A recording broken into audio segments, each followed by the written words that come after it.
Irano Zanan provincijoje įvyko didžiulis sprogimas, o Irano žiniasklaida praneša, kad žuvo mažiausiai 14 Irano revoliucinės gvardijos korpuso narių. Tačiau šio sprogimo priežastis vis dar lieka paslaptis.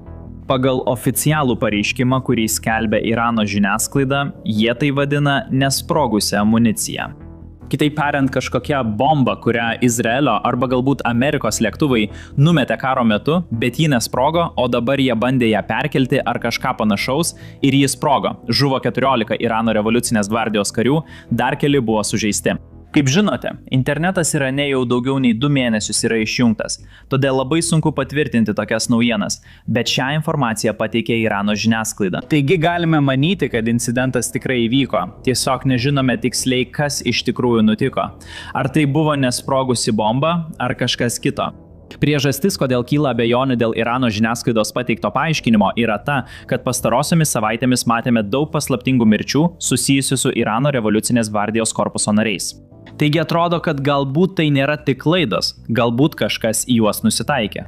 Tačiau vis tiek tai būtų daugiausia aukų pareikalavęs incidentas, kurį matėme nuo paliaubų pradžios balandžio 7 dieną. 14 žmonių žuvo, galbūt daugiau, nes yra sužeistų žmonių, kurie šiuo metu gydomi. Prieš kelias dienas gavome pranešimą, kad Izraelis ruošiasi paskelbti derybų žlugimą ir suteikti leidimą atnaujinti smūgius prieš Irano objektą. Šis pranešimas nebuvo labai svarbus, nes panašių pranešimų iš Izraelio žiniasklaidos ir žinoma Amerikos žiniasklaidos gauname kas kelias dienas. Tačiau tada Izraelio gynybos ministras pasakė štai ką. Gali būti, kad netrukus vėl turėsime imtis veiksmų Irane, kad režimas negalėtų grasinti Izraeliui dar daugelį metų. Žinoma, šis pareiškimas nebūtinai reiškia, kad tai, kas įvyko Irane, buvo Izraelio ar Amerikos pajėgų darbas, tačiau vis tiek turime į tai atkreipti dėmesį. Tačiau turime ir kitų priežasčių manyti, kad galbūt tai galėjo būti patys Iranai. Ir ši priežastis kyla iš Irano politikų, kurie taip nerimauja dėl galimo sukilimo, kad viešai apie tai kalba. Vos vakar Irano parlamentaras Sabedis sakė, kad valdžia riboja tarptautinę prieigą prie interneto karo metu, nes bijo, kad ji gali būti panaudota neramumams organizuoti. Jei internetas bus visiškai atvertas, kai kurie samdiniai, kurie taip pat yra ginkluoti, gali organizuoti susibūrimus per šiuos tinklus. Sabedis taip pat paminėjo nacionalinį sukilimą sausio 8 ir 9 dienomis, kurio metu saugumo pajėgos nužudė tūkstančius protestuotojų, sakydamas, kad panašūs įvykiai gali pasikartoti, jei apribojimai bus panaikinti. Jis sakė, kad uždarimą nurodė aukščiausioji nacionalinio saugumo taryba ir jis išliks tol, kol tęsis karo sąlygos. Tokie pareiškimai yra tikslus įrodymas, kad mums nereikia ieškoti įrodymų, ar Irano žmonės palaiko režimą ar ne. Patys režimo pareigūnai viešai sako, kad jei internetas bus vėl atidarytas, galime sulaukti protestų panašių į tuos, kurie vyko sausį. Jie labiau nerimauja dėl Irano žmonių nei dėl karo. Ekonomika žlunga dėl interneto uždarimo, tačiau nepaisant to, pareigūnai verčiau laiko jį uždarytą, nei rizikuoja prarasti valdžią dėl protestuotojų. Be to, Irane vis dar vykdomos egzekucijos. Tai reiškia, kad galime ir toliau didinti mums žinomą per sausio protestus žuvusių žmonių skaičių.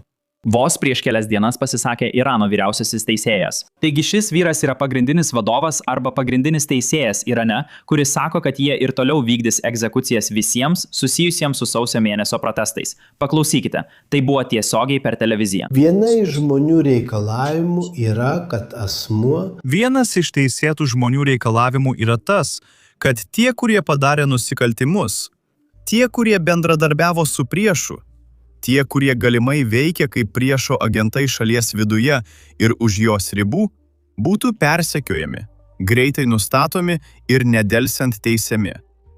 Žinoma, natūralu, kad tai turi būti daroma pagal įstatymą, remiantis teisingumu ir sąžiningumu.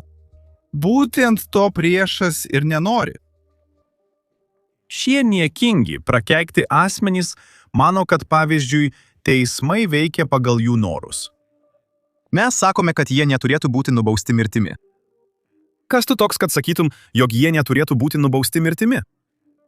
Tu klysti sakydamas, kad nusikaltėlis, kuris praliejo mūsų brangiųjų, mūsų mylimų žmonių kraują ir bandė sukelti nesaugumą karo metu, neturėtų būti nubaustas mirtimi. Mes juos nubausime bet kokia bausme, numatyta įstatyme. Mes nekreipiame dėmesio į šių arogantiškų žmonių žodžius ir diskusijas, kurie mane, kad vis dar turi tą arogantišką galią, kurią jų pačių manimų jie tebeturi. Todėl dar kartą jums sakau ir pabrėžiu. Ir noriu, kad bylos būtų nagrinėjamos greitai ir tiksliai, kad nuosprendžiai būtų priimami kuo greičiau, pagal įstatymą, įgyvendinami ir apie visus etapus būtų pranešama. Be vyriausybės Rosbefi įgyveldinti visos šalys. Irano pareigūnai, tiksliau IRGC, yra tokie paranoiški, kad žudo žmonės vien už tai, kad jie naudoja Starlink, vien už prisijungimą prie interneto. Pažiūrėkite į šią ataskaitą. Hasamas Aladinas, 2 vaikų tėvas, buvo mirtinai sumuštas po to, kai buvo suimtas už Starlink naudojimą prisijungti prie interneto. Svarbu priešti, kad Starlink šalyje uždraustas nuo vasario 28-osios, nuo karo pradžios. Tačiau vis tiek žmonės žudomi net nesulaukia teismo. Šie žmonės žudomi kalėjimuose vien už tai, kad naudojo Starlink, vien už tai, kad palaikė ryšį su pasauliu. Aladinas buvo sulaikytas per pastarąsias 2 savaitės po to, kai buvo apkaltintas prisijungimu prie interneto naudojant Starlink. Jam nebuvo pateikta jokių šio kaltinimo įrodymų. Jam nebuvo suteikta galimybė apsiginti. Jis net nebuvo nuvestas į teismą. Jis buvo sumuštas kalėjime ir dabar yra miręs. Jo kūnas buvo konfiskuotas ir nebuvo grąžintas šeimai, kol jie nesutiko pasirašyti sutarties, kurioje sakoma, kad jie viešai nekalbės apie tai, kas įvyko.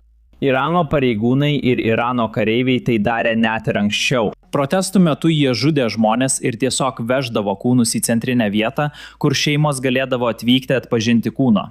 Tačiau jie galėdavo pasimti kūną tik tuo atveju, jei sutikdavo sumokėti už kulkas, kuriomis buvo nužudytas jų šeimos narys. Ir taip pat jei sutikdavo neviešinti šio įvykio. Jei jie sutikdavo pasakyti, kad žiūrėkit, jis buvo policijos pareigūnas, jis priklausė režimui, jis nebuvo protestuotojas. Jei jie sutikdavo pasirašyti dokumentą, kuriame teigiama, kad jis priklausė režimui, tik tada ir tik tokiu atveju jie galėdavo atgauti kūną. Supraskite, tokie dalykai tikriausiai nėra tinkami YouTube'ą. Tai jautrus dalykai. Aš suprantu, jei YouTube nenori to jums rodyti, bet būtent su tuo Irano žmonės susiduria kiekvieną dieną. Ir būtent todėl mes pasakojame apie karą Irane. Jei galite, skirkite akimirką ir paspauskite patinka bei prenumeruoti mygtukus apačioje. Tai iš tikrųjų daro įtaką tam, kiek žmonių pamatys šį vaizdo įrašą. Dabar pakalbėkime apie tai, kas vyksta derybų fronte. Ir dėja, mes neturime daug naujos informacijos. Vakar pasakojame, kaip Iranas pateikė naują pasiūlymą, kuris yra šiek tiek geresnis nei tas, kurį jie atsiuntė maždaug prieš savaitę. Tačiau mes vis dar nežinome tikslių detalių, kas įtraukta į šį naują pasiūlymą. Tačiau žinome, kad JAV greičiausiai jo nepriims.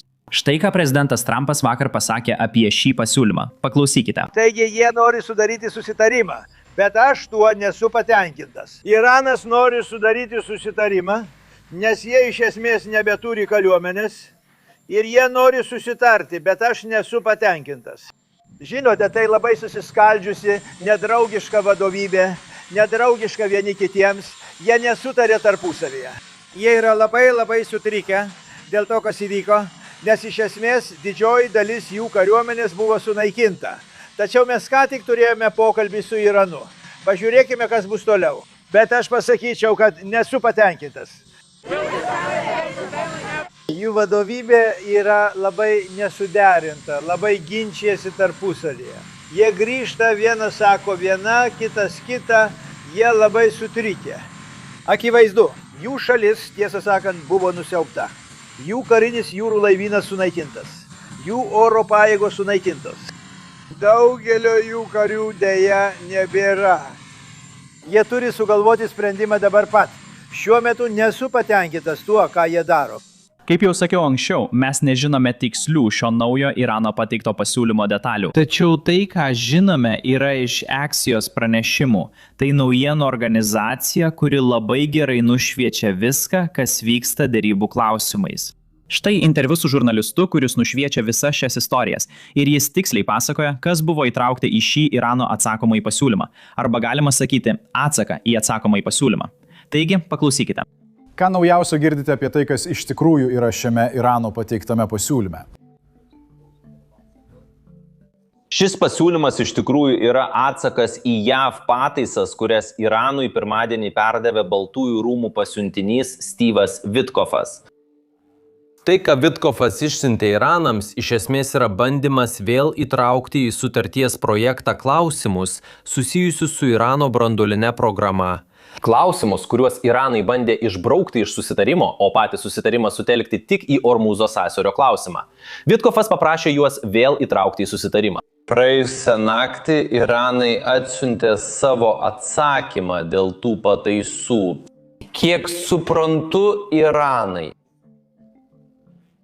priartėjo prie JAV pataisų, bet jų nepriėmė. Ir manau, todėl prezidentas Trumpas pasakė, kad jis nebuvo patenkintas Irano atsaku, kuris vis dar nebuvo tikrai toks, kokio norėjo JAV.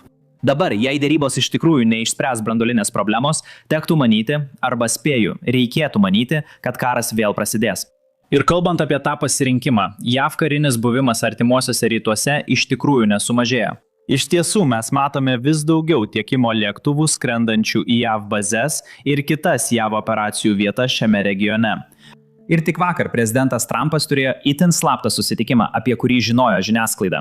Ir tame susitikime jis susitiko su kariniais vadais, kurie pateikė jam galimus variantus, ką Jungtinės valstijos galėtų daryti, jei dėrybos nepasistūmės į priekį. Štai jo komentarai apie tai. Vakar čia atvyko CENTCOM vadas. Ar jis jums pristatė kitokį požiūrį? Galimus variantus. Kokie tai variantai? Kaip tai atrodytų kitaip? Na, variantai, turiu omenyje, ar norime tiesiog juos visiškai sunaikinti ir visam laikui užbaigti reikalus, ar bandysime susitarti. Tai ir yra tie variantai. Ar norite jį visiškai sunaikinti? Aš verčiau to nedaryčiau.